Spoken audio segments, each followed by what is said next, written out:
What is up, guys? It's David here. I wanted to do just a quick video, just because I've been kind of like we're getting towards the month end, and we've been kind of a lot. I've seen a lot of chatter.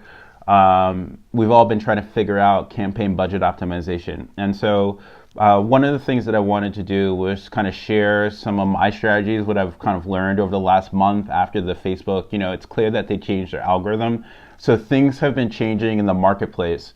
And also we're kind of getting to the end of Q4, so obviously spend gets more competitive at the end of each quarter. So I think a couple of things are happening, but I've been really digging into campaign budget, the CBO, the campaign budget optimization. And so I want to share what some of my learnings with you guys. And if you guys have strategies, I'd love to hear them. But I just wanted to kind of share this because hopefully it's helpful for you guys or some of you out there.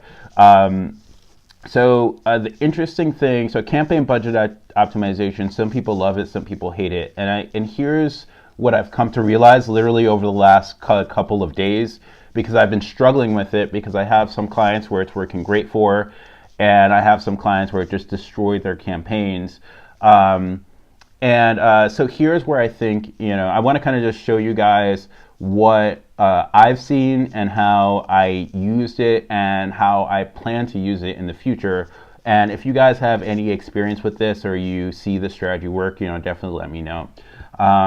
So I've been running just kind of just an offer to for lead gen for my company, and this is the one I've done this across all of my clients, but this is just for my company.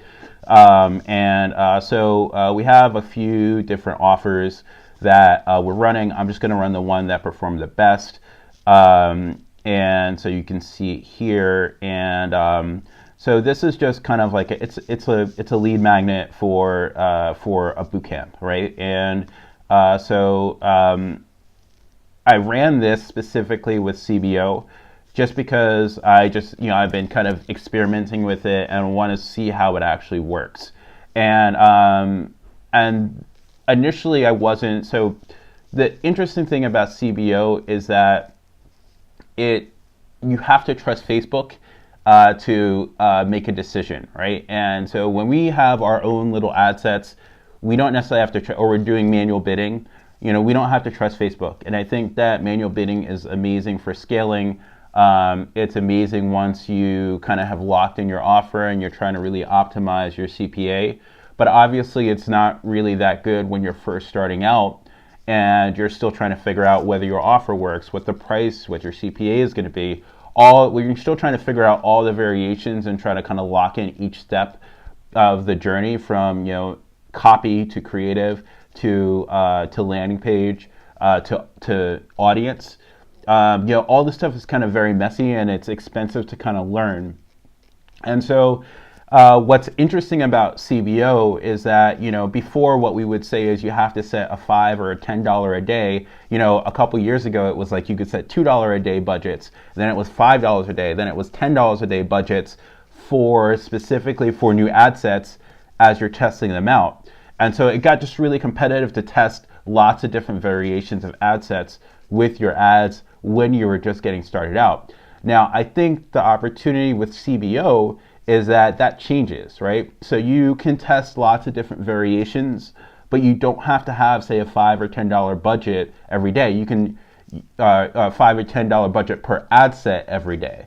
So you can test out a variation. You can test out, so for example, this is what I did.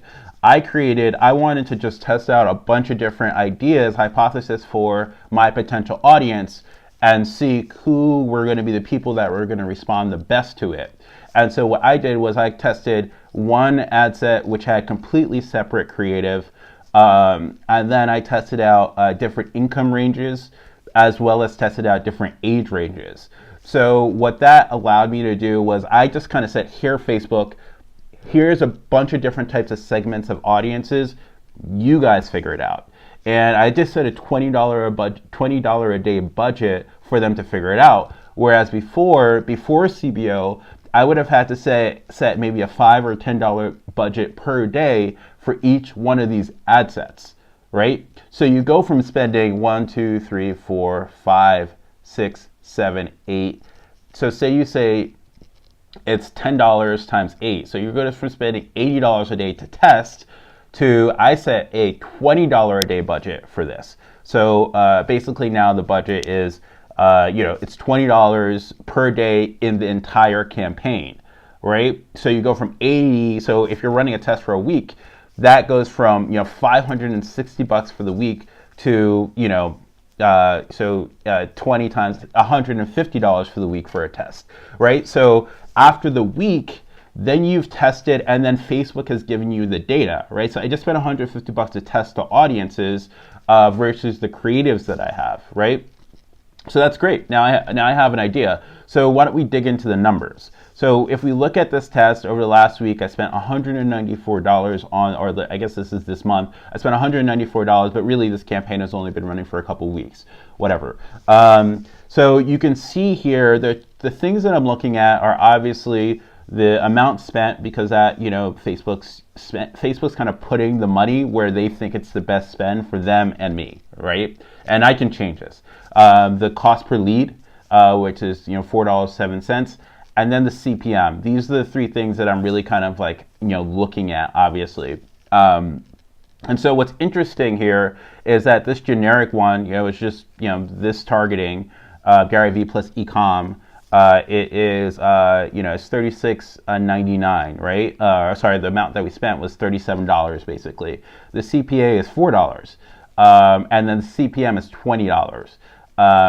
And then you have this one, which got about $35 of the spend, and this one, the CPA was $3.20, and the CPM was kind of similar at $20, right? This one just bombed, the lower, kind of like its mid-tier income. It didn't respond as well for whatever reason. This one, where it's general, it's targeted towards 10 to 25% income specifically. This one is actually kind of interesting for me, right? Because it got the second highest number of leads, which is great. It had the highest conversion rate from link click to result, which is crazy, right? Because all the other ones are this is 50% conversion rate from link landing page. This is I don't even know what the number is. What's why don't we look at this? If we look at this, this is 9 divided by 11. So this is 81% conversion rate, right? From clicking to actual conversion on the landing page, right? So, and the other ones are nowhere near that. And what's even more interesting is that the CPM is actually higher. So the CPM is higher, it has the lowest CPA, and it has the highest conversion rate. So Facebook, by kind of using CBO, Facebook is kind of running all these different variations that I would just probably have to spend, close to $500 in a week to kind of get that information. Now, for much less, for $150 or $200, I got enough information to say, okay, this is my top performer. Maybe I'll also test this one, maybe I'll also test this one because this one performed decent as well. But I'll kind of break it out, and I'll break these two out and kind of push those out. So, and I'll graduate them to their own campaign with ad sets that have set budgets on a daily basis. Maybe I'll break them out and give them each $10 a day ad budget. Budgets. So that's kind of the idea behind CBO, I think, is that, when you're first starting out a campaign, this allows you to get much more granular in your testing of your specific audience targetings, because before it would have been too expensive to do that. So that's just kind of my view on it. Guys, feel free. I'd love to get your feedback on it. How are you using CBO? Would love to hear that. And I just thought I'd kind of drop that for you guys. So thanks so much for watching. Hopefully it was helpful. I'll talk to you guys soon. Peace.